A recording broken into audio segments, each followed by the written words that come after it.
I'm going to try something a little bit different today. What I'm basically going to do is talk about some of these phenomena that are tells for people who can't think, right? So maybe they seem smart, maybe they sound smart, maybe they can put pieces together, but there are certain things you can sort of look for and figure out this person isn't the kind of person that maybe you should be listening to, possibly in some cases about really anything. And I think this is important. And I'm going to start out one way, and then we're going to jump to a conversation, to pieces of a conversation that Andrew Wilson did on trigonometry, just so you can see this stuff in action. So let's see how we do.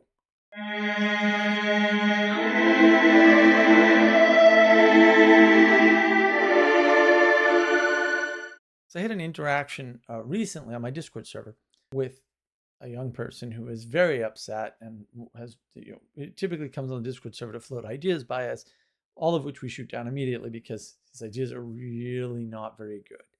And this time was especially telling because his thesis was that the Industrial Revolution had saddled us with the 40-hour work week, and that was what was causing all the problems, really. And this is why we're having an issue. And he sort of invoked Europe and all of this nonsense. And we sort of said, no, it's probably not the case. And he didn't listen. And eventually it got to the point where I said, listen, the 40-hour work week is an improvement that happened as the result of something much later than the Industrial Revolution. Right? So you have a timeline, this thing called time, very important.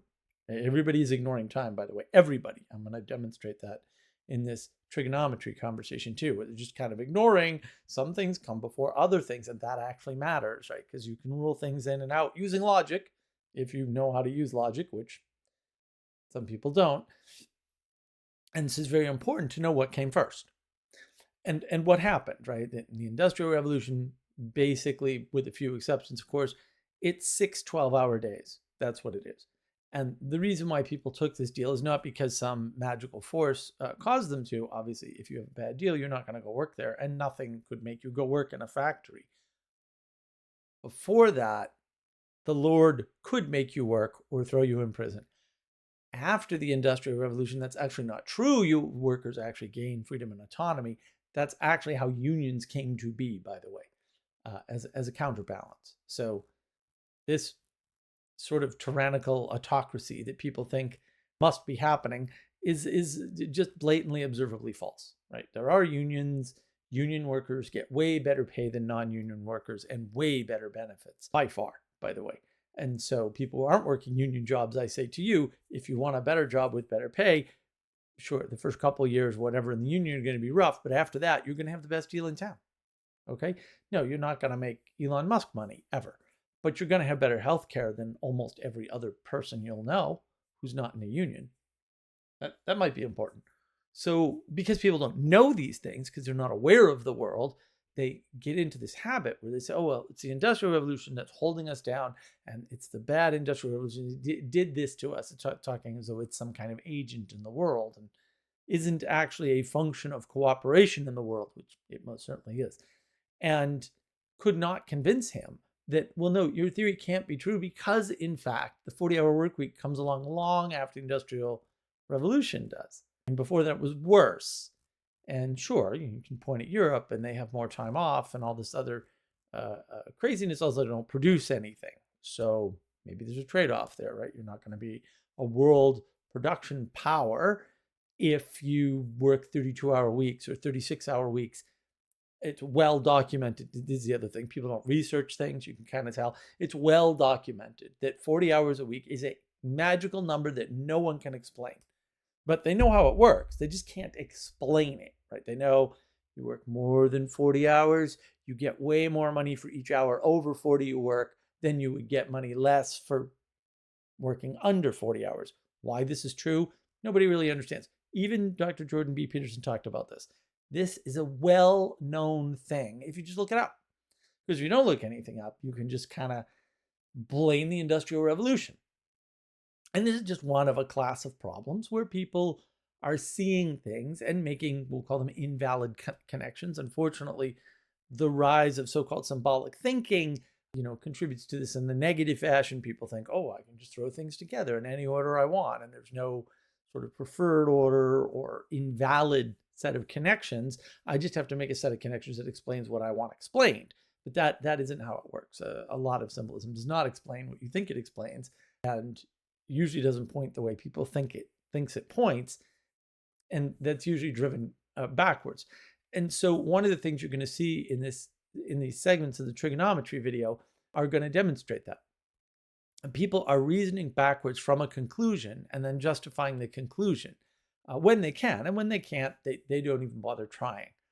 Now, the interesting thing about this trigonometry talk with Andrew Wilson is, well, first of all, it's Andrew Wilson. Andrew Wilson is a top-tier debater. There's no question about that. Some people have said, like, oh, Mark, you should debate him. And I'm like, oh, why? First of all, I agree with almost everything he says. There's absolutely nothing to debate. I mean, sometimes he doesn't go far enough, in Mark's opinion, but that's about it, right? And I actually don't like his lines of logic. Not that they're wrong; they're perfectly valid, right? Just as I don't do that. I really do prefer to be a little bit more clear to my interlocutors that they're actually wrong, right? Because I think this is really important. You may say that's being mean or whatever. No one's ever going to learn anything unless someone tells them they're flat out incorrect. Because you can't learn something unless you know you're wrong, right? Now that doesn't mean telling people they're wrong is going to convince them that they're wrong, but not telling people they're wrong will guarantee they never change their mind and learn anything. So I kind of think that's not great. And I'm not saying Andrew Wilson does this all the time or anything, but I do not have a light touch. And, you may think he's mean or whatever. And people think I am just horrible because I just lay it right out. I'm also not prone to letting people go off on their fantasy for too long. Of course, I have a video about why, which you can check out here. I think it's really important not to let people do that. So you point out a mistake the minute they make it, and maybe you can proceed anyway, but you have to point out, no, I think that's wrong, by the way, but go ahead and proceed. Totally valid, I do that all the time. I don't disagree with Andrew on anything.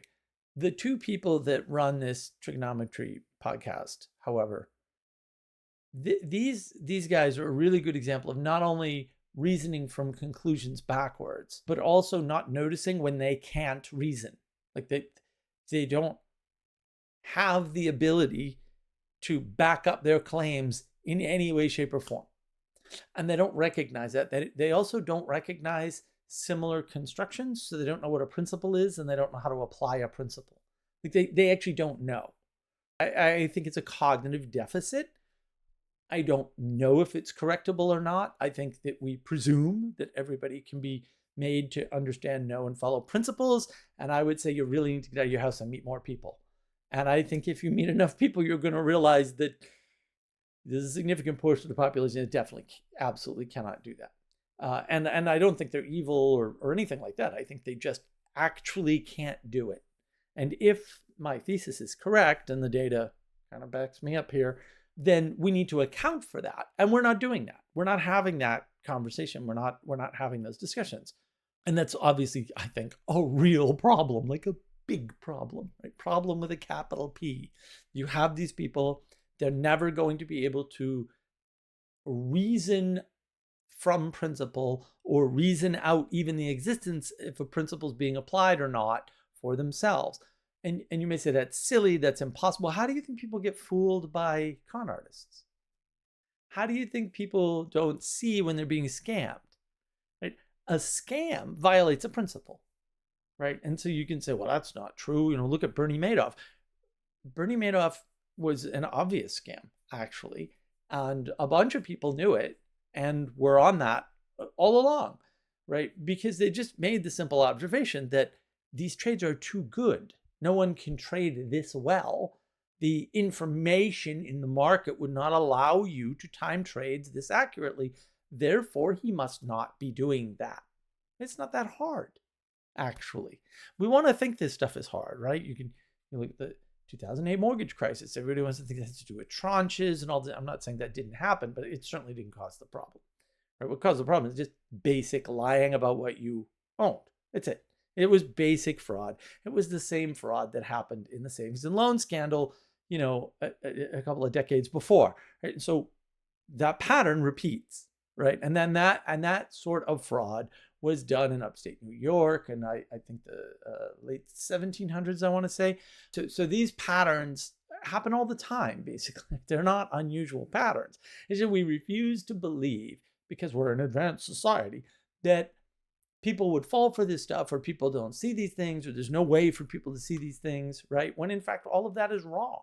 There are people for whom there's no way they can see these things. I understand that. I hope it's not the majority, but I can't prove it. And I'm not interested in proving it. I really don't care, to be quite honest. I absolutely do not care one little bit, not one iota. What I care about is recognizing when you have somebody who you can say they're not a bad actor because they're not a bad person, right? But if you're not smart enough to avoid bad things, you kind of are a bad person, or at least you're going to be a bad person because you can't really help yourself, right? If you don't have the facilities to be a principled human, then you are going to do bad things.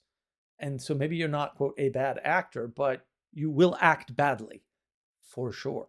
There's no way to avoid it unless someone's helping you, which maybe that's part of the solution, right? Is maybe we can't just let people do whatever they want, whenever they want, wherever they want, if they also can't understand or even see principles and when they're being applied and when they're not. Like maybe those people need to be kept away from scam artists, for example. That might be helpful, right? So I think this is important for that reason. Like, what's wrong with society? Well, a lot of what's wrong with society is that we have people like the gentlemen at Triggernometry who can't recognize when their argument is beat. They can't understand that they can't make their own point. And what's even more interesting, and what I want you to really watch for, because this is a big tell, is when people switch from making a calm argument into an emotional state. Now, generally, when people switch into an emotional state, they'll do a personal attack. So recently I had an interaction on Twitter with people who were so dumb, I just couldn't imagine that they knew how to type on Twitter or log into Twitter or how to use a cell phone or a computer or whatever they were using to get to Twitter, because holy cats, like didn't read a word I said, didn't understand my point, told me eventually I need to log off. I was like, why do I need to log off of Twitter? That I don't know how that solves a problem for anyone, least of all for you, who just seems to be wrong. Couldn't counter a single one of the points I brought up, not one, which is pretty sad. Like I don't get everything right. I can't imagine that all of my points were flawless. That I don't think that happened. They couldn't find the flaw, so they didn't even try to counter it, which is even funnier, right? If you're not going to try to counter my argument, you're not in an argument with me, so I don't care. Like, you're not arguing with me. You're arguing with a ghost or a spirit or something. I don't know. You're not arguing with me if you're not countering my points, though. So you're going to see some of that too, I believe. And so this particular talk is really interesting to listen to. Let's I'm just going to do a few parts of it just so you get a sense for what's going on. So I'm going to play these parts and you listen really closely, and then I'll go into what I think is going on here, and you can tell me sort of what you think of what you're hearing. Like, why is it that the this idea of like OnlyFans hookers and homosexual marriage and stuff like this, why is that stuff we have to deal with again? Like, why? Why isn't it? Well, see what I mean though? Like, Okay, right off the bat, what's the argument? Why isn't it? Okay, so Andrew's making a positive case, right? Why should we as a society basically be subject to OnlyFans hookers and these and other things? right? So the response needs to be a counter to the question. But what's done here is a negation of the statement.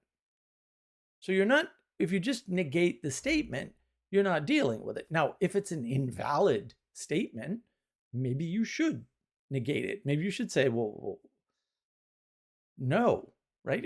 And then I would respect them more if they said, no, we're not going to deal with your question because it's foolish or something. That, that would be dumb, but it would be less dumb than saying, why isn't it? So this is a dialectical trick where they answer a question with a question.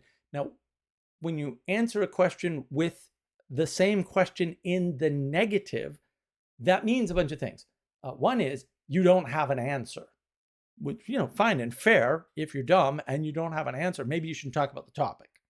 Pretty simple. Like, I hate to be, all of this is going to be simple, guys. It's all going to be simple. I'm just saying, like, maybe if you don't have an answer, you should shut up rather than continue in a fight that you've already lost, because you should have realized immediately, well, I don't know anything about what I'm talking about, because I can't counter a simple why question. Simple why question is totally fair.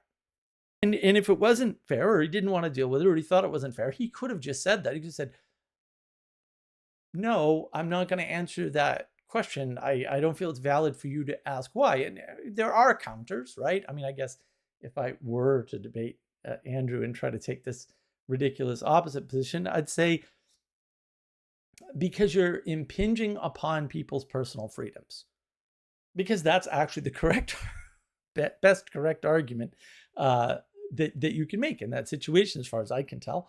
And these guys aren't smart enough to even do that, right? Which to me is very telling. But let's see where else this goes. That rights only exist as some kind of like bizarre social construct if they're not grounded in God. How does a secular society uphold rights? How? But how do you uphold your right not to have to wear a mask in the middle of a pandemic through scripture or God? You would still utilize it through force. Right. The scripture doesn't prevent you from utilizing force. With this idea of like Christian pacifism and Christians being pussies, I don't know where that came from. Britain, I think. Boy, that was never. So what about the teachings of Jesus Christ? Which ones? Which ones do you want to dive into? Well, I was raised as Catholic, so I'm not as well versed in Scripture as you. When he was on the cross, forgive them, Lord, for they know not what they do. Of course, and you should forgive people. I absolutely agree with that. I may forgive a man who attempted to rape my wife, but I'm going to kill him in the attempt, right? Like, which thing's contradictory here? It's like, I can forgive my enemies, but that doesn't mean I need to let them crush me. I can forgive people who've done me wrong, doesn't mean I need to let them do me more wrong. I can forgive people for doing horrible acts against me, it doesn't mean I need to continue to let them do horrible acts against me. Christian ethics has been widely bastardized by progressive leftists as being some kind of like hippie religion. It is definitely not, and never has been, and I don't know where that came from. Isn't that interesting? This is a point I've been making for a very long time, right? Like, we have these sort of Gnostic, heretical pagan cults, and many of them are around this guy I call Hippie Jesus, and he just seems like an all-around nice guy that never does anything wrong or bad, right? But that's contradicted in the Bible several times, and these guys don't know it. And this is a prime example of sort of trying to bring up a point, right? So they're trying to appeal to his Christian morality without understanding any of what they're talking about at all, which, again, is a good indication. If I don't understand anything, like if I'm not as good at scripture than you, well, dude, you're kind of admitting you're going to get your clock cleaned here. Like, what outcome is it that you think you're going to have? Right? Because that's the question. What outcome is going to happen as the result of you not knowing scripture as well as the person you're talking to when you're appealing to scripture? I'm a little confused as to why anybody would make such a grievous error. And it's a pretty big error, actually. Again, I would say, look, if you know what you're talking about, that's fine. Like, it's fine, but don't talk about it. Like, or don't make assertions about it. Ask a question. Or what do you think Christian ethics says, right? No. He tries to assert how Christian morality should play out on the basis of one quote that isn't related to what was being discussed. So that sort of thing, I'm kind of confused about. Like, why is that the problem? People shouldn't make mistakes like that. And if you noticed, his face was very pained when he got triggered by the reality that he wasn't actually being rational with his complaint. This sort of mode of thought is everywhere. And it's very disturbing to me that people will wade into things that they admit up front, which is kind of a tell, right? Like, well, I don't know much about this, but, right? Okay. Now listen more carefully to that person. What's the assertion that they're making, right? And then can the other person counter it easily? It's like, well, maybe they shouldn't be making that particular claim in that case. So let's see what else we got here. World affairs and politics is now. It's like a race to the top. Who gets there depressing. first? I don't know if it's depressing. Like it's almost like may the best man win, right? May the best ideology win. I don't know if it's depressing. It's Do you not think all government is fundamentally, even in dictatorships, is about power sharing? What you're talking about is dominance by one group over everybody else because we've got a better view, right? So this is a very strange argument to make, right? So the claim is that a dictatorship is all about power sharing. Well, actually, by definition, it's the opposite, like the actual polar opposite. So I don't know where he's getting this from. That's just crazy talk, as near as I can tell. The ways in which that statement is wrong are too numerous for me to go into, right? And what you're talking about is one group dominant over another. Okay, well, I've got news for you. If you have groups, they're different. And if they're different, one is going to be dominant over another. Otherwise, you don't have groups, you have equality. And so hopefully now you can see the equality doctrine mistake that they're making. They're making an equality doctrine mistake because they're assuming equality and then they want to have groups. Everything's equal. There can never be a group, just logically, right? We're just talking base first order logic. If everything's equal, you wouldn't be able to draw boundaries to create groups at all. If you have groups, they're unequal and some are going to be better than others. Just sorry.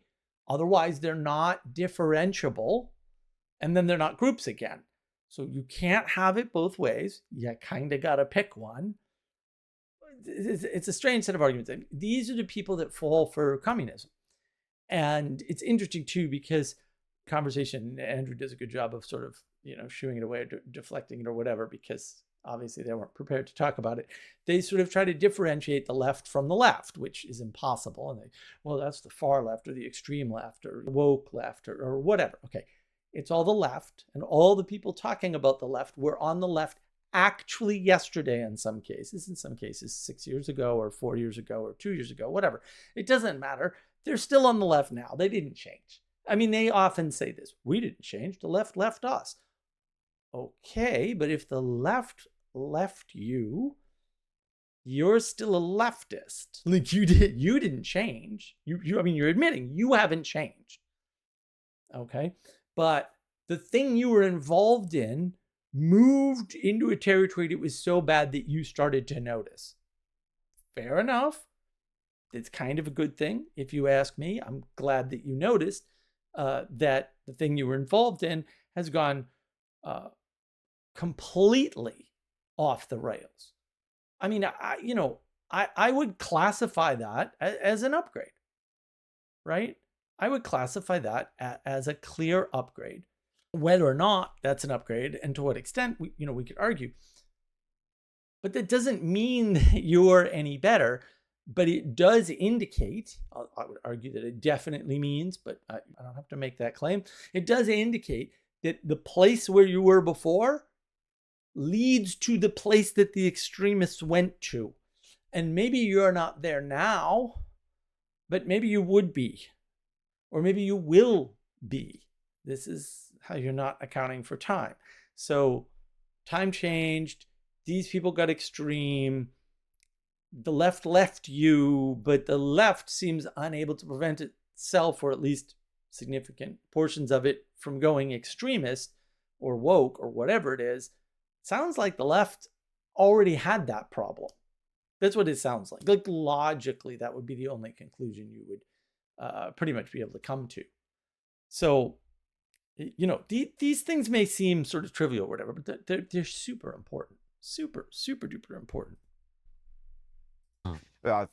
Potential vaccine mandates, communications going through Facebook and the government to identify people who wouldn't wear their mask. That seems like a lot more of this totalitarianism, fascism thing than like, oh, sorry, you're 18, you can't put your asshole all over the internet. Sorry. It's like, what? At some point, maybe we can introduce rationality back into the scheme here, right? It's like, it's not you do whatever the fuck you want or it's totalitarianism. That's not how it works. It works like this. We're a nation of laws, and laws are governed by ethics. Like it or not, all laws are informed by a person's ethical worldview. So which ethical worldview you want to make the laws? The people who want 18-year-old girls to put their assholes on OnlyFans, or the people who don't? Which ones would you prefer make the laws of your nation? But isn't that just quite a simplistic way of looking at it? For instance, if you look at... Okay. So Andrew lays out the ideal case, right? Like an undeniable case. So what does Mr. Hysterical, because you can see that he's hysterical right here, you know, right on the screen. What does he do? He says, well, isn't that a simplistic case? Okay, so let's just take a minute and break down what that means. So what you're saying is, here's a simple argument, and it's so simple, and you don't have a counter to it, that you want to move to a more complicated or complex argument to make your point. Okay. The problem with that is that, logically speaking, if you can't solve the simple case, you can't solve the less simple case ever. Sorry, that's true in math. It's true in computer science. Which granted is based in math. It's true everywhere. Okay. Now, the things that we'll say work differently at a complicated or complex level are usually called exceptions, and there are reasons why they're that way, but that's a confusion of the specific for the general, right? If you can't solve the general case, the fact that you can solve the specific case is irrelevant, especially when you're talking about large groups, right? So the governance of your country should be based with ethics and morals that don't allow certain bad things to happen, like murder. Always a good example. Murdering people is generally bad. There are exceptions, right? But those are specific cases, and we have a legal system to adjudicate them. But the general, the overly simplistic, if that's really a way to talk about it, law or rule of the day, or whatever you want to call it, is, yeah, don't kill people, right? Like, but just as a baseline. So you could look at any law like that, or any rule or any societal norm, and say, isn't that overly simplistic? And it's like, well, no, it's not. A general rule is a simple thing. It is designed to be, it's supposed to be a simple thing. It's how it works, right? And then the exceptions are handled as exceptions when they arise. So this is ridiculous garbage way to argue. Just to let you know, it's kind of silly. I don't know where Mr. Emotional learned to think, but I suspect maybe the problem is he didn't. And that's a travesty, because there's no reason for people who go through any kind of schooling to be this unaware of the importance of the simple case, especially, again, when talking about a group. We're not talking about exceptions. Literature. Yeah. We had Christians silence, well, saying certain books shouldn't be published. For instance, Lady Chatterley's Lover by D.H. Lawrence, a classic of English literature. They didn't want that to be published. They were bowdlerizing Shakespeare. What will we do? But surely you're a freedom of speech guy, aren't you? I mean, to an extent, there's no. So here's my view on rights. What is a right? Let's start with that. What is? Okay. So, before we go too far down the rabbit hole, notice what the original argument was. It was, hey, you want people with an ethical and moral compass to inform your laws. And what's the counter argument? The counter argument somehow has to do with banning books. Right? Now, the problem is, well, yes, every culture everywhere, no matter who's in charge, is going to ban some books. That's definitely going to happen. It's never not going to happen. It's ridiculous to think that it can happen any other way, right? There are simple cases for this, and Plato actually does go through this in the Republic, and nobody mentions it, and I have no idea why. I suspect that they either don't really like Plato, or they didn't read it, or they really didn't understand what they read. I don't know. Whatever. It doesn't really matter. You have to protect the children. There's no doubt about it. Like, you can't expose children like to the elements because they will cease to be alive. Okay, so you kind of have to censor parental behavior, and that's hard to do, right? You can't really do that at the scale of even a state government. It's nearly impossible. That's why it goes so poorly when states do it, because states are ill-suited to deal with individual conditions on the ground, especially when dealing with lots of people, because you can't like get away with that, right? Like the math doesn't work. It takes a lot of people to watch one person, right? Between I think it's 8 and 12 people to surveil one person. So obviously you can't put everyone under surveillance, because who watches the watchers, right? Like, you just run out of people, like by an order of magnitude. So that's a bit of an issue, right? So you don't have to worry about mass surveillance, because it's actually not possible. Just as a mathematical certainty, not possible. So you have to censor things up front. Of course you do. Like, no one's going to say, oh, we should allow pedophiles on roadblocks to talk to children. I mean, there are people that say that. They're also the bad guys, without exception, which is a little weird for a coincidence, I guess, but also easy to find the bad guys. This isn't a problem. So you have to be willing to do that. You have to be willing to say, no, there are some conditions that are unacceptable. These guys are not willing to say any conditions unacceptable. And what they're using, interestingly, is literature. Why would they use a book and book censorship? Well, my friends, it's because we live in the age of gnosis, where propositions are the highest value because they represent knowledge.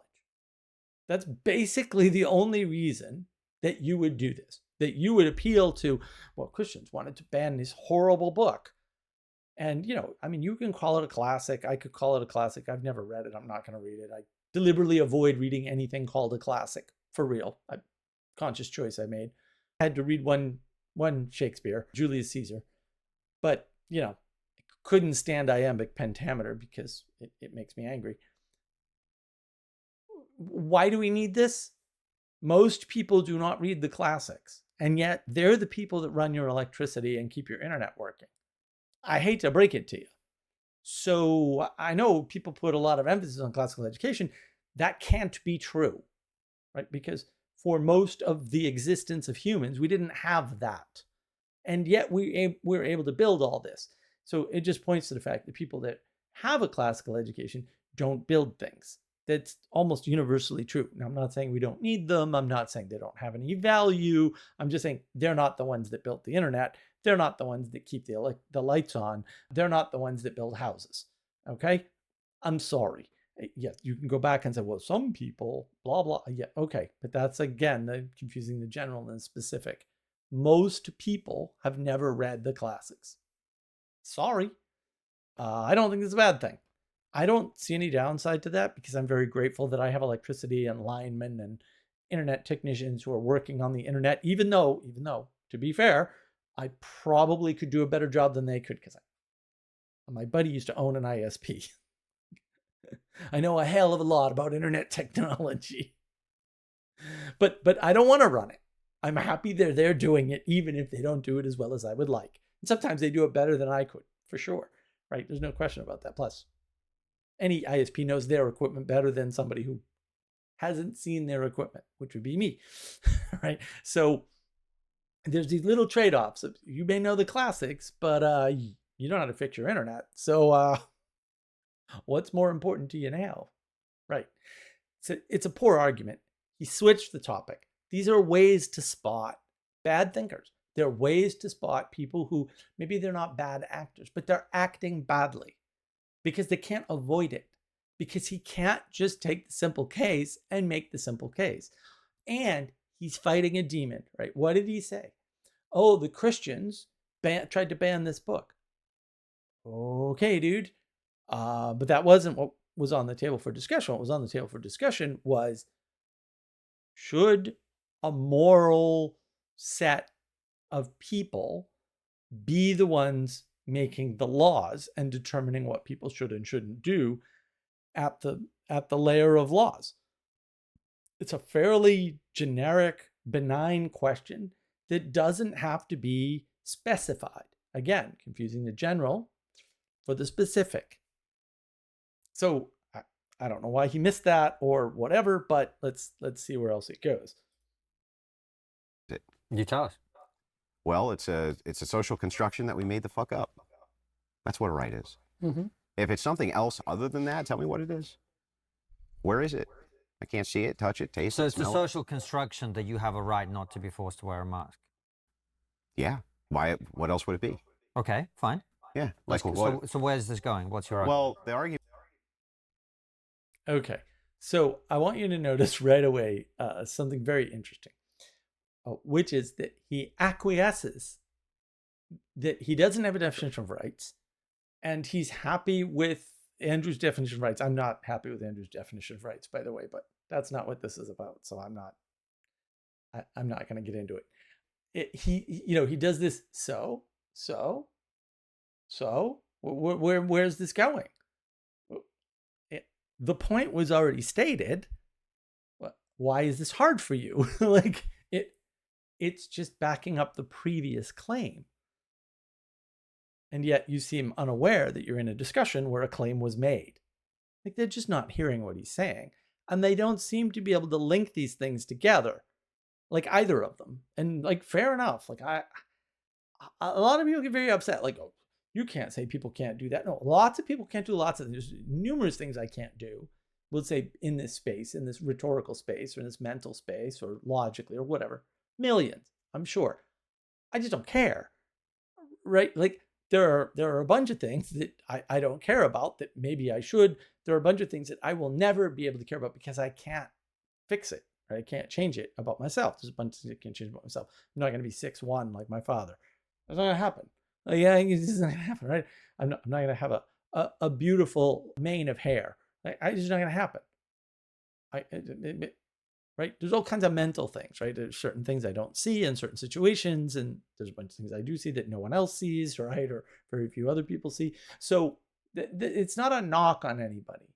But also maybe if you're sort of out there showcasing ideas, you should be able to link ideas together and follow basic chains, and also notice when people feed you a line of BS, right? Bad chains of reasoning. I don't think either of these guys can do anything like that. They certainly can't in this instance, which is, this is pretty straightforward stuff. I mean, it's just rights are made up. Here's what's actually true. What's actually true is you have a right to do whatever you can do within the purview of force. And that's it. You have rights because people use force to ensure that you have rights. Mm-hmm. And the second people don't ensure that there's force used so that you have rights, you don't have them anymore. Okay, so you'll notice there's agreement here. Right? Now, earlier, you said, well, that just sounds like dominance of one group over another. But you've agreed here that that is correct. I mean, do you realize that you've agreed that that's correct? I don't think he does. Like, he's clearly not making the connection. Which, again, for me it's very strange, right? It's odd. And he doesn't seem to be able to draw connections between things at all in any way, shape, or form. Very odd problem to have, if you ask me. But That's the true. secularist, or in this case, not really the secularist, but the atheist mind or the non-religious mind, they can't ground rights in anything. They made them up. So they don't come from God. They just made them up. Mm-hmm. So what they're saying is that we just make this shit up, and somehow we're just all going to adhere to it, even though there's no overarching real moral duty to do so. Where does it come from? Nowhere. So rights don't even exist. You can't taste them, can't touch them, can't smell them, right? They're just products of the mind.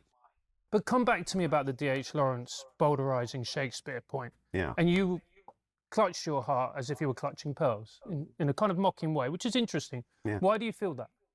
Who gives a shit? I give a shit. Well, okay, great. So it's very interesting too, because, just looking back on that moment, Andrew wasn't clutching pearls. He was. And you can see the concern on his face, like, well, why? I care about this. And it's like, well, that's nice. Lots of people care about lots of. See, these sorts of people, these leftists in particular, but these sorts of people, they can't put themselves in the perspective of another person, or at least not while they're thinking about their own perspective, right? Because I care is not a good retort to somebody else saying I don't care, which is effectively what Andrew's saying, although he's not using that language, we'll say, but he made it pretty clear, right? I don't care. I don't care if people don't get to read that book. I agree with him. I don't care either. I think it's completely irrelevant. So the fact that you do care, I mean, you're kind of proving his point. Then rights have to be forced, guys. Like what? And Andrew's a pretty big guy, it looks like, and those two, they look like they're scared of spiders or something. I don't know. Notice the concern on his face. He's very emotional. Great. Ground it. Ground why I shouldn't outlaw that book. Why is it immoral for me to do that? Why? Because you are American. You believe in the First Amendment. You believe in freedom of speech. So you're going to appeal to my morals? So from your view, why is it immoral for me to do that? Why? Why is it immoral for you to do that? Yeah. Okay. So I want you to notice something. Andrew asked him, appeal to morals and show me why it's immoral for me to do that. And what he does is he appeals to law, which he doesn't understand at all, by the way, because he's not American. If you're not most Americans, to be fair, also don't understand how our legal system works. And so he's appealing to this freedom of speech, and that's not a moral argument, right? Freedom of speech is a right granted through a moral argument. It's not a moral argument. And then he basically is trying, because all leftists do this because they don't have ideas of their own. They don't have grounding of their own. Your grounding says you should act this way. And it's usually just that they're stupid. Quite honest, I mean, I don't know what else to say. They're just stupid. And they don't understand that A, that's not true. And B, usually what they're saying is just a confusion in their mind about how things work. And Andrew will get into this later, which is nice. Because I believe that artistic creation is one of the ways that the human being expresses itself. Makes sense. Okay, so you notice his appeal to morals is I believe. Okay. Your belief is not morals. Morals do not apply to a single person, right? Morals are the thing that a single person applies to the world and to other people. It's a basic confusion. It's sort of thinking backwards. So his belief has nothing to do with morals. Morals have to be outside. And you'll notice, and I honestly think he can't actually cognitively tell the difference, right? Because the appeal that he first made was based on Andrew's, legal whatever. And the second appeal is just based on his belief. So at no point has he taken two persons and put them in the same frame and then appealed to something that is neither of those two persons, which would be morals. Morals has to be above persons. Otherwise, they're not morals. They're something else. They're like beliefs or opinions or ideas or something that is personal to you, something that's wrapped up in your personal, private perspective. Morals have nothing to do with your personal, private perspective. Your personal, private perspective may tint or constrain the way you act and interact with morals, but that's a different relationship in a different direction, and it's only as a single direction. Morals down to you because the morals are above the persons or person. This isn't that hard. He doesn't seem to be able to do the math on that. And fair enough, I don't think a lot of people can, and maybe they shouldn't talk on the internet about these things. That's all. To me, notice how you caveated that with "I believe." Well, I don't believe that. Now what? Now where are we? Well, that's why we have democracy, so we can adjudicate it, right? So again, now we're just back to outsource. So as long as I can democratically convince enough people to outlaw that book, Well, Now, this is interesting. I don't know if Andrew knows this or not, but that's exactly why the ancient Greeks said democracy doesn't work. Direct democracy in particular. Now, to be fair, they were not as democratic as the United States was. Women couldn't vote, of course, it was only some elite class that could vote. I forget if it was all landholders or landholders of a certain size or something crazy. And they used pottery shards, which Carl Benjamin, Sargon of Akkad, is famous for saying, let's go back to pottery shards every time there's a problem with the elections. Yeah, we should go back to pottery shards. I kind of agree with that. It's harder to fake pottery shards. And also we should remove all the suffrages. Sorry, I just absolutely should do that. Democracy is not a moral appeal.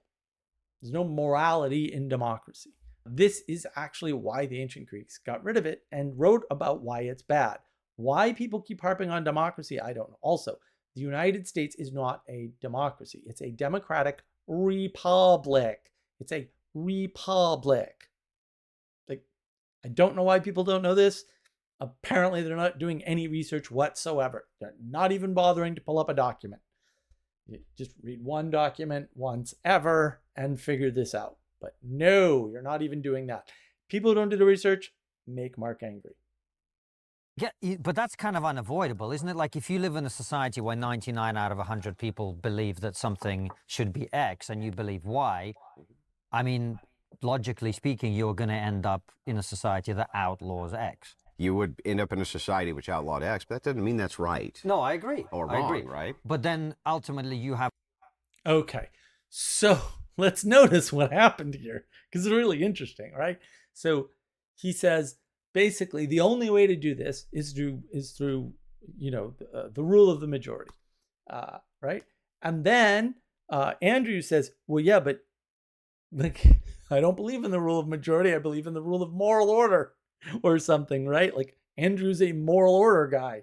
Like, no, I think your laws should be based on morals. He said that earlier, right? And so the counter is, well, yeah, I agree too, just because the majority says it doesn't make it right.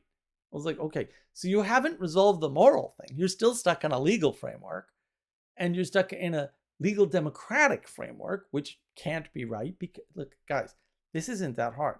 You can appeal to distributed cognition all you want, and I'm a big fan of distributed cognition and all that, but like, the crowd is always mad.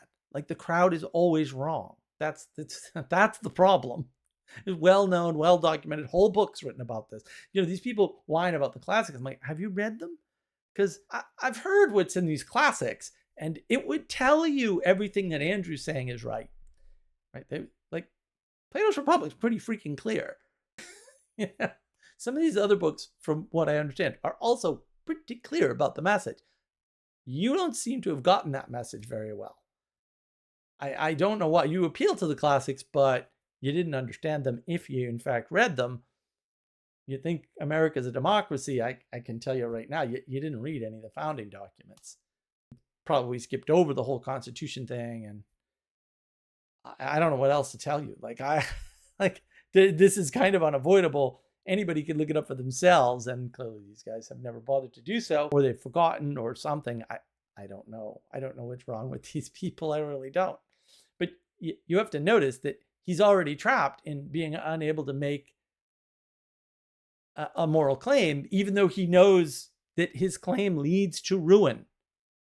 Oh, the majority might vote for something wrong. Yeah, that's why you want a moral order and not a governmental order.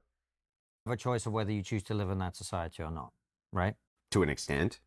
Yeah. I mean, to some extent, maybe you have some control over that. But I guess the point I'm making to you is not that I would outlaw this book, right? The point that I'm making to you is that you don't have any justification for me not to. Like, who cares? Oh, you believe that? So? I believe different. What now, what's the media, what is the threshold breaker? Well, now we're just going to appeal to a majority again. Well, if that's the case.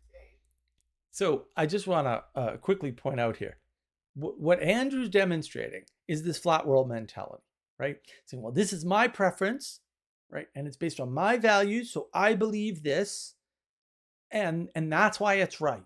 I was like, what? And then Andrew's saying, well, I believe this. Now what do we do? And okay, well, if your solution is democracy, and then if you don't like the democracy, you move? What? Moving is not frictionless. It's not conflictless. It's not free. And it's always, hard. Or it should be. And the more you move, the more you attenuate whatever momentum you've built up in your life. This is not a good thing. None of these are good things. I don't understand why they're so blasé about this. Well, you just move until you find a group of people that will pass the laws that you like. How's that working out for you? I mean, you moved from someplace to England and look what's going on there. There's no free speech there. You have to appeal to ours because you don't have any.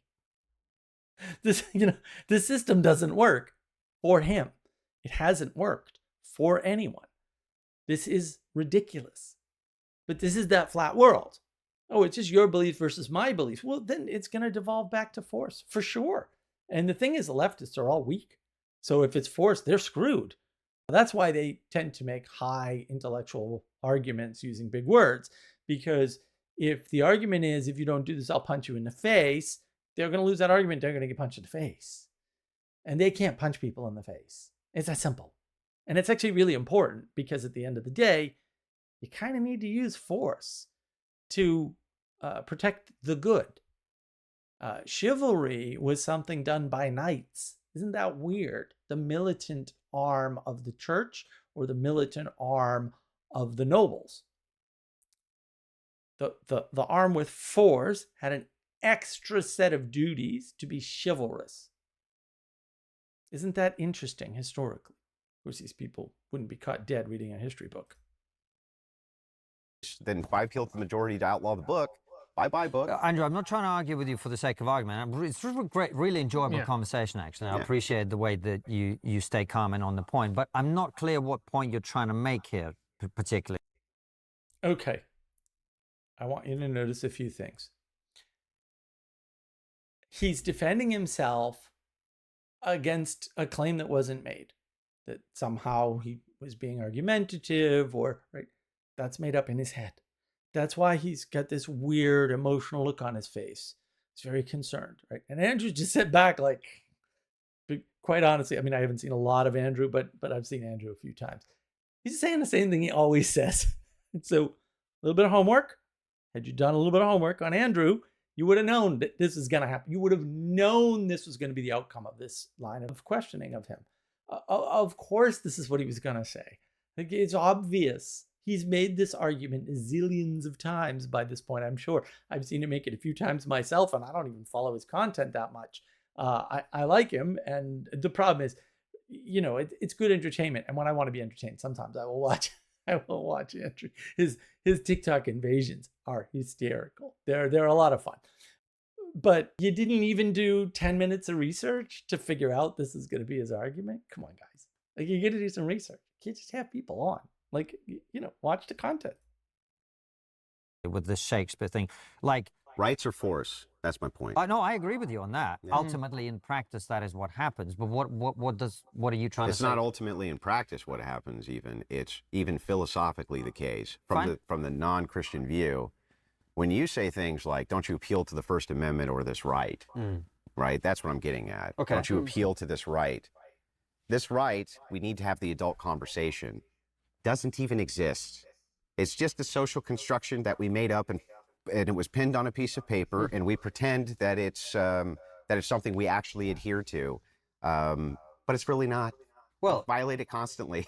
I don't care. you argue about, and that's why you have a judiciary system to adjudicate whether you are right. But I mean, it's not just some random people wrote it down. It's the founders of your country wrote it down because they were trying to set a set of rules for this society to operate by, in order to fulfill what they thought would be a vision of a new country that would be a good one.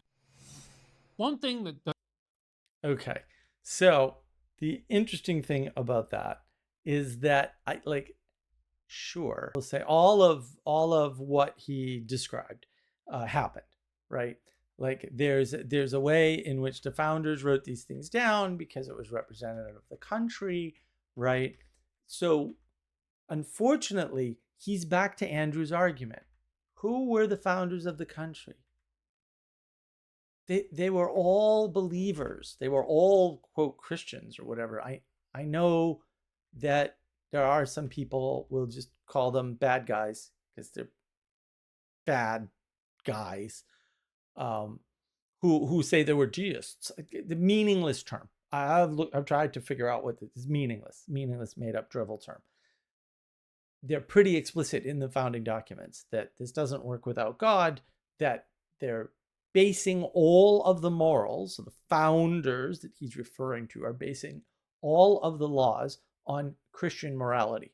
They're explicit about this. And so basically, he's back to supporting Andrew's argument, but he doesn't realize that because he's not well-versed. He didn't do his research, didn't do his homework, right?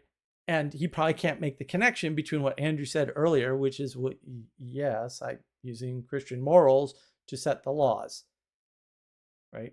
Period. And you notice they have not once talked about morals. And in this conversation, they never talk about morals. And the reason why they never talk about morals is because they can't think about morals, because morals are too tough for them. And that's fine. Morals are too tough for almost everybody, right? Almost everybody can't think about moral. I'm sorry. It's just a bit like we all have limitations. That's a limitation that most people share. I don't know what else to tell you. But most people are not Michael Jordan. Most people are not great hockey players, Bobby Orr, right? Most people are not in the government. Most people are not astronauts. Like most people are not Elon Musk. It's fine. It's fine. Most people are not going to be president of the United States. It's fine. Like this is not a big deal. But also, maybe we shouldn't listen to just anybody talking about morals and ethics when they can't define it, they can't appeal to it, and they get stuck talking about law.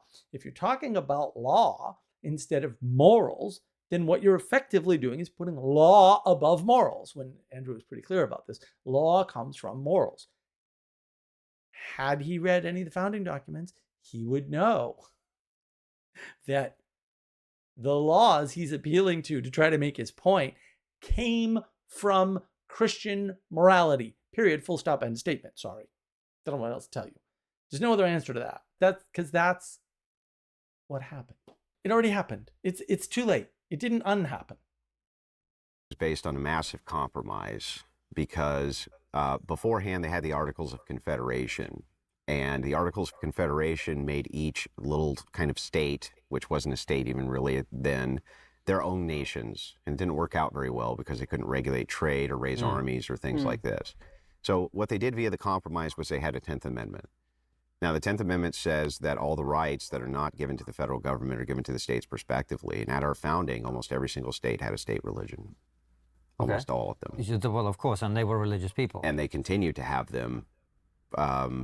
Clear up until there was an interpretation of the 14th Amendment, which was, widely viewed as being unconstitutional to this day. states were always allowed to have their own religion and put in their own religious practices, and those practices were to be adhered to if you wanted to hold office, if you wanted to swear oaths, if you wanted to do things like this. That was part and parcel of American society and the way that we did things. Now that has changed as progressives have kind of demonized the whole idea that, well, that's against the First Amendment. And it's like, well, no, it ain't. And it was part of the initial compromise anyway. When we're talking about the idea of rights, to get this back to the idea of rights, right? Why is it that states don't have the right to do that? Well, it's because there's an interpretation of an amendment, and then they said, well, you no longer have the right to have your own religions inside of these states. That's what they did. I was like, and who has the force? They do. So everything really comes down, when you're talking about rights, to the ideas of force. And the reason that that's so important to understand is because this republic, when we moved it towards a direct democracy, the reason that that's going to fail is because people don't understand this concept that rights only exist as some kind of like bizarre social construct if they're not grounded in God. That is 100% correct. I mean, again, I don't know if Andrew knows this. That's exactly what the ancient Greeks wrote about. It's exactly what they said. Right. And so for anybody who cares about the classics and actually read them, they would know this. They would definitely know this. Otherwise, you can get a classical education, you can get a good enough one. Democracy doesn't work, particularly direct democracy is terrible. Any form of democracy has its problems. Maybe it should only be used to placate the idiotic masses, that would be my answer. Most people are too stupid to vote. This is a big argument on the internet now, who should vote and who shouldn't. Well, yeah, I agree. You should have to take a test. Yeah, no one's ever going to game that test, I'm sure. It's a great solution. No, stakeholders. That's really the way to do this. Stakeholders. If you're not a stakeholder, you don't get to vote. And that's the way it was originally. So I'm kind of okay with the stakeholder voting. Should move back to that. How does a secular society uphold rights? How? But how do you uphold your right not to have to wear a mask in the middle of a pandemic through scripture or God? You would still utilize it through force. Right. The scripture doesn't. Yeah. This is the problem, is that they're confusing rights and morality. And that they just don't understand how this stuff works at all. I don't know why. You would think that they would, well, other than, doing some research and like checking out Andrew's points before they talk to him about those points. But no, or think about this for 10 minutes before you talk to they didn't think any of this through. You tell they didn't think any of this through. They haven't been able to counter a single point he's made. They keep moving the goalposts, it's called, right? Or really, I call it switching targets, right? So the minute they're faced with, well, that's your preference. What about my preference? They move to some other topic. They never address anything. And see, I would force them to address it. I'd say, just give me the answer to this question. And until you can answer this question, we can't really move on. We have to resolve this to have a conversation. It's not my conversation. And I'm glad I don't have to have it out. Couldn't talk to either of those people. I lose my mind pretty quickly. They don't have the cognitive capacity to have a discussion at this level. Maybe they can talk about something else. I'm sure there's plenty of things they can talk about, way better than I can. Whatever. This is way beyond them. They're way out over their skis. What, sex ed? Yeah. Yes. You do? Yes, I okay, do. Great. So then why do you want the parents' ability to tell their teachers, hey, I want to opt my kid out of this? If you're going to be talking about gay sex, you're going to be talking about this, you're going to be talking about that. I want to opt them out of that. Right, I wouldn't be talking, I don't think you should include gay sex in the curriculum. Why though? Why? Yeah. Because I believe that it actually could offend religious minorities. Oh. Okay. Just like creationism, right? Right? No, not like Say it. creation. Not like Darwin. No, but when you have evolution. Okay. So you can see him struggle, right? So he said they're talking about sex ed in schools. He can't make his point. Andrew's just like, what's your grounding? Why? Where are you standing to make this determination? And then he has the worst possible answer, which is, offending other people means that I get to exclude certain things from the curriculum and not other things. Now, mind you, he doesn't want any books censored, but he's happy to censor what goes into the curriculum. Well, guess what's part of a curriculum? Books.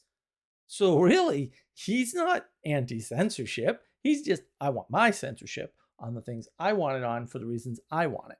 Well, that's fine. Those, again, are not moral or ethical arguments. They're not legal arguments either. They're individualist arguments. Individuals don't exist, but when you're LARPing and trying to be an individual, which is impossible because you can't do anything like that, these are sorts of ridiculous nitwit arguments that people make. Oh, well, I think this because this. And it's like, well, I understand your chain of reasoning. It's just bad and wrong. And he gets upset because he can't justify what he just said. He can't do it. He doesn't have the functionality to do it, mainly because it can't be done. That's a different problem. At least not within the framework he's stuck in. And you can always argue, hey, Mark, framework matters. I kind of agree. Framework matters a lot. His framework is terrible and doesn't allow him to make arguments like this because it's all centered around him and his beliefs. It never involves other people except as groups that he doesn't want to offend or he doesn't mind offending. But that's just a determination of censorship.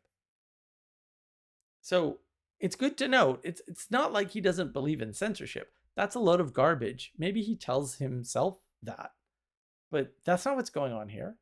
That's not what's going on here at all. He clearly believes in censorship. Clearly. He just wants it to be his. And that's the whole argument that Andrew's pointing to this whole time, right? Andrew's entire argument throughout this entire discussion is, why should I prefer your way of doing things over my way of doing things? Because my way of doing things is grounded in, in the Christian beliefs from God, and yours isn't grounded in anything at all. And it's an excellent argument at the end of the day. And they can't even address that at all. They always slide back down the scale to rights and laws. But they still got that amendment passed. okay. The idea that women did not have influence or do not have influence or don't have moral influence on society because they can't vote is stupid. So what's wrong with formalizing that in the form of a vote? Well, I just told you, the very idea that women, well, like, let's start with this. Do you want women to be able to get drafted in the military? I personally don't, no. Okay. So he had to think about it, right? He has to think about these things when, again, a little bit of research on Andrew. Andrew is definitely going to go here at some point if you brought up women's rights. He's going to go to, if women can vote, then they should be drafted just like men, right? Because all the women should be able to arguments are equality arguments. They're based on this flat world thinking, on this equality doctrine, on binary thinking. We want to equalize these two things and give them the same thing. Well, that's fine.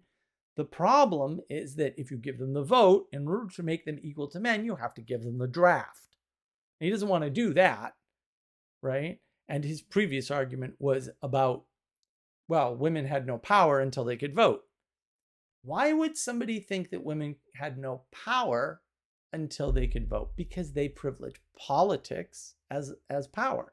And Andrew nicely points out to him that's nonsense. It's complete garbage. The women were moving the country all over the place. Ending slavery, is a big one. Getting rid of alcohol without the vote. They did it without the vote. They didn't have any votes. They did it anyway. It's fine. No one was mad about that. Everyone's like, okay, well, right? Because politics is not power. It's not the ultimate power. It's not even the penultimate power. It's just not. Politics is a bad frame for thinking about the world. Sorry, guys. It's very binary. It really is a terrible way to think about the world. It's not unimportant necessarily, although I would argue it's entirely unimportant. Different problem. But he can't conceive of a power outside of politics, even though he's given an example.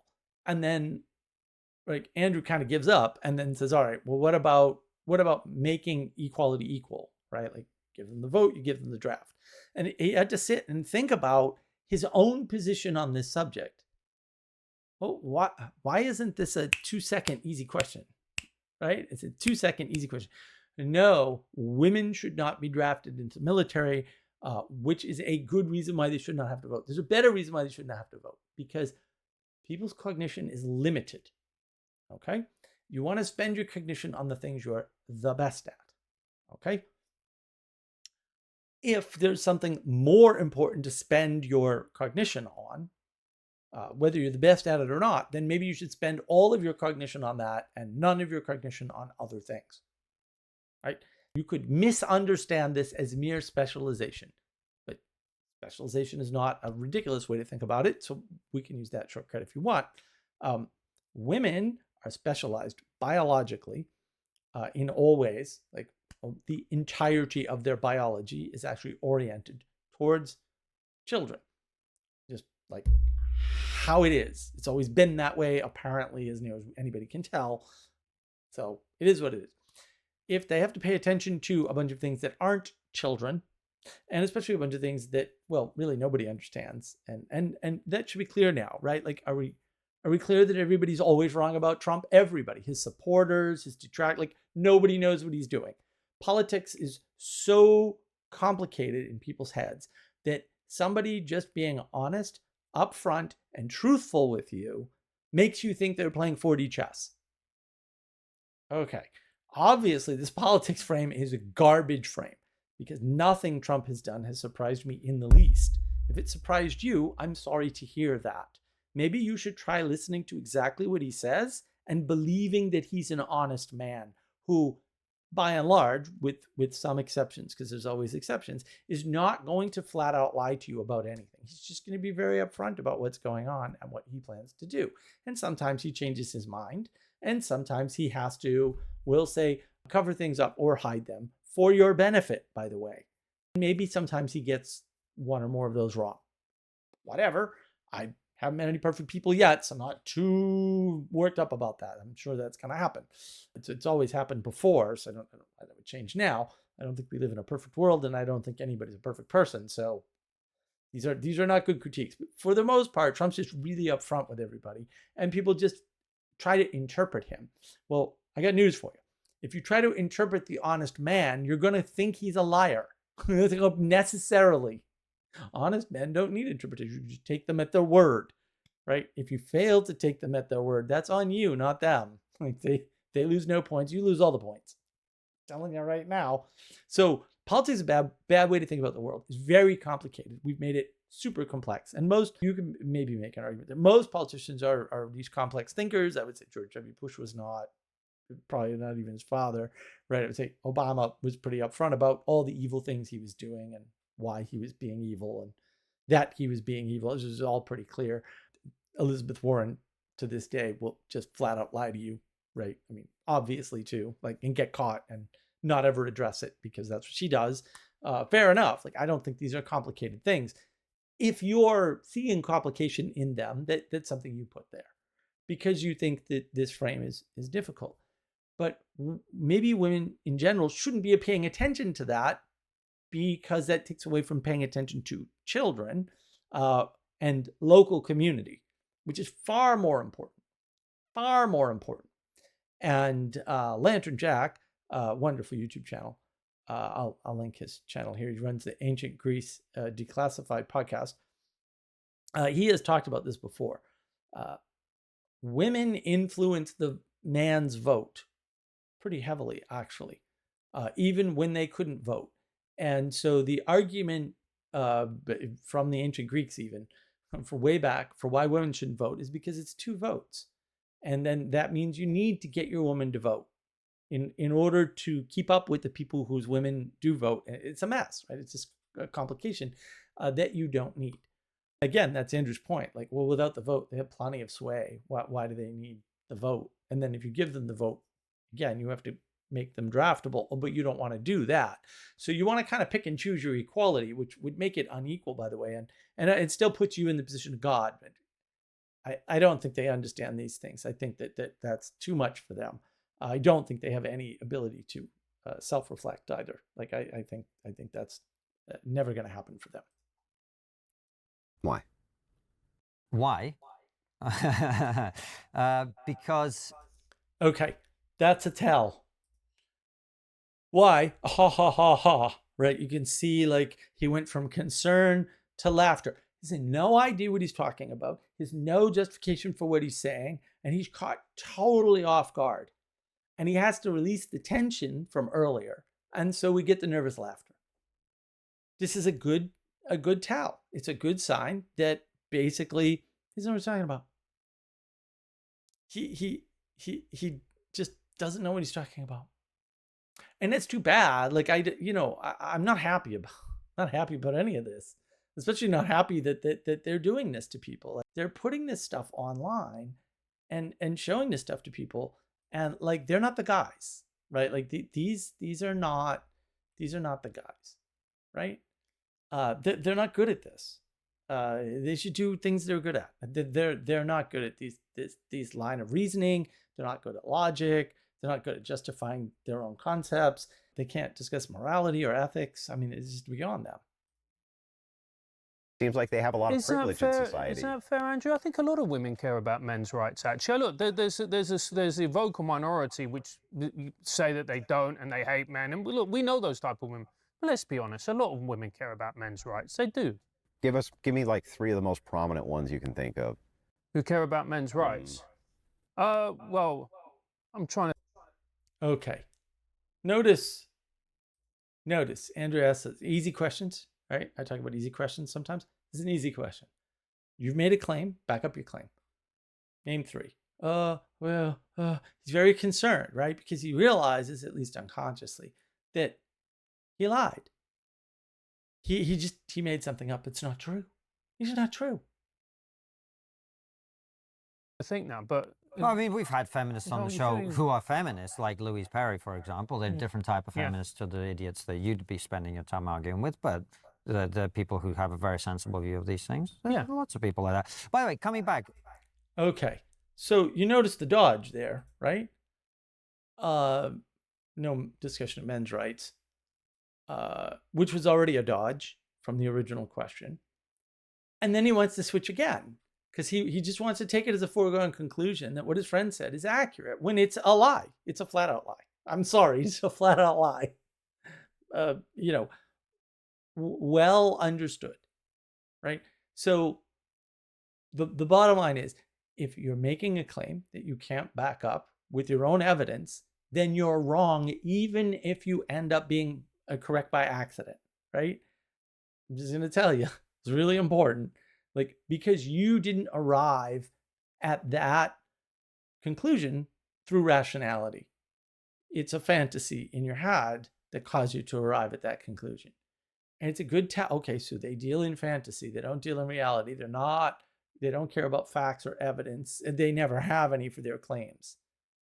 That's important to realize when people are doing that, because again, it means they can't be good actors. Not that they don't want to be, or that under different circumstances, like maybe if they were born with more neurons than 0, that they couldn't be. But the fact of the matter is they aren't now, and you got to call that stuff out. That to me would be one example versus the hypothetical risk of once every 50 years you get drafted. In a 2-income household, it's a privilege that women get to stay at home. It's a privilege. But we're not talking about staying at home. We're talking about carrying the child. Yeah, but carrying the child has to be raised. And most women in America then go back to work. Yeah. At a disadvantage, as we just Well, that's not a disadvantage, though, right? They don't have to have children. You have to go out for a draft. Well, women do have to have children for our society to reproduce. Well, they're not. So. Well, I mean, they are. I mean, they're definitely not. Your wife is, my wife is. Yeah, but what's the birth rate? We're under replacement levels. I know, but you're talking about a side argument. What I'm saying is, in a society that wants to reproduce, men have to go to war, and women have to bear the children. That's true. And so why don't we just say, well, the men go to war, the women have children, that's why they both. When are they going to start having the children part of this? I mean, my wife's doing it.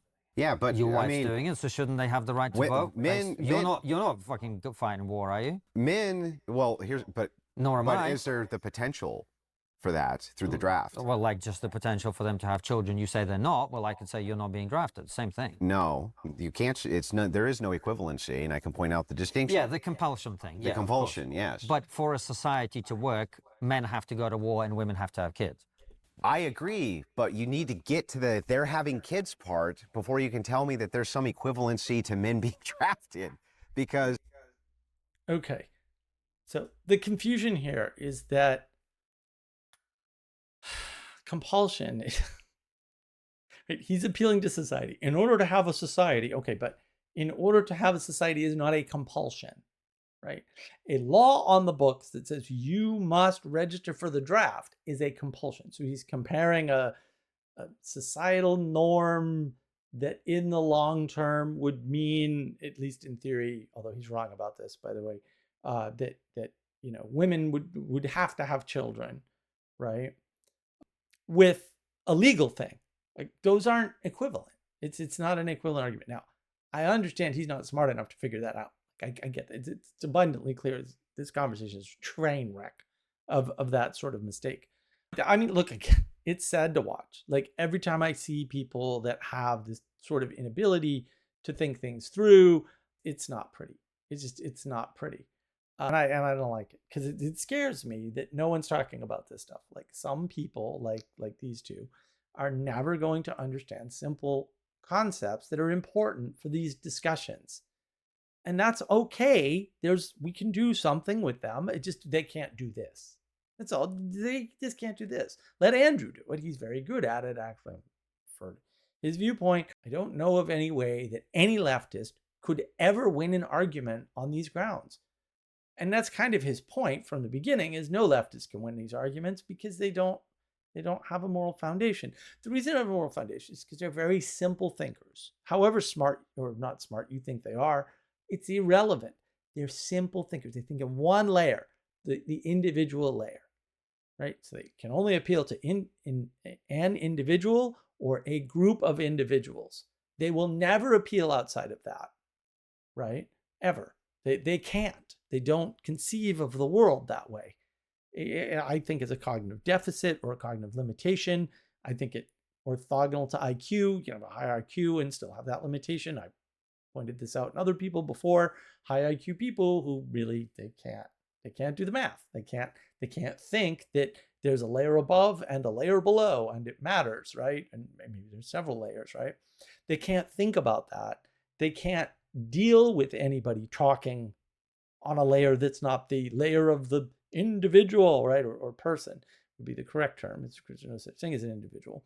So this is not a happy moment, but he can't do it. He can't figure it out. It's sad. It's sad that these people can't figure out that he's talking about a legal thing and you're talking about a societal level thing over a very long time period, by the way. And that there's no compulsion. Like at best, you're comparing a biological compulsion to a legal compulsion. Those aren't the same thing at all. And you'd have to prove too that the responsibility, this is the argument that I think Andrew should have made here. That there is a compulsion for a man when he has a child to take care of the child, just like there's a compulsion for the woman to have the child. So that's an equivalency, okay, but now we're back to equality and it doesn't explain the voting and the draft thing anymore. Of course not, because those are different issues. Just they can't tell the difference because they're not that good. You're compelled to do that. Right. And part of your duty and honor is that you have to go do it. Sure. I agree with this, okay? But if we have a compelling duty that men have an ontological function, only men can do this, therefore they should, why does that duty not apply the other way? That to me is inconsistent and it's a hole in the worldview. It makes no sense to me. I agree with you, it's inconsistent, but that's because the acts are not equivalent. Like not everything is the same. I think in order for the defense of the realm, so to speak, you'll have to compel all the men to fight in certain very And where rare do those men come circumstances. from? Women, right. So then one duty's being So fulfilled.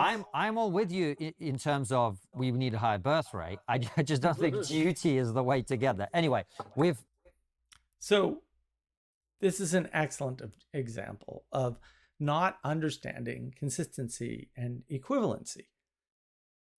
Consistency operates at a whole different level of equivalency. In order for things to be considered equivalent, they have to be on the same layer of analysis, I believe is what Dr. Peterson would call it. Layer of analysis, okay? So in other words, you can't draw an equivalency between a banana and a human. Like that doesn't work. They're not ontologically the same, right? I don't know why I use this ontology. I hate that word.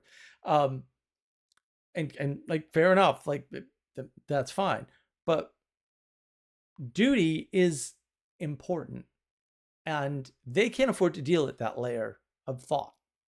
And that's why they don't understand that something, don't understand the difference between a consistency, because consistency goes up and down the hierarchy, right? A consistency, I mean, it also goes in the layers, but it goes up and down the hierarchy.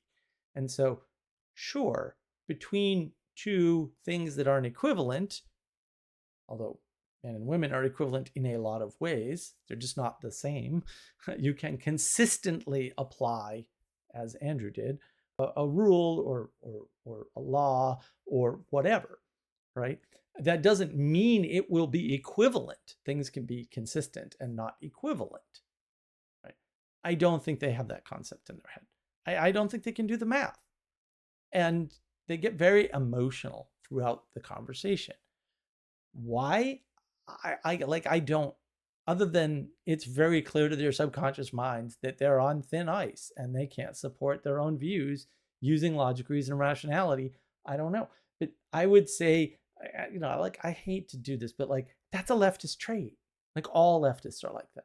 Moderates are not like that. Moderates have a different problem. They have a problem. It's a different problem. Most people are moderates, which is to say they are consistent in their views and they have a defensible standpoint for them. And they generally are able to apply principles. Leftists can never apply principles. And you see that throughout this conversation. I cannot recommend that anybody watch the full conversation.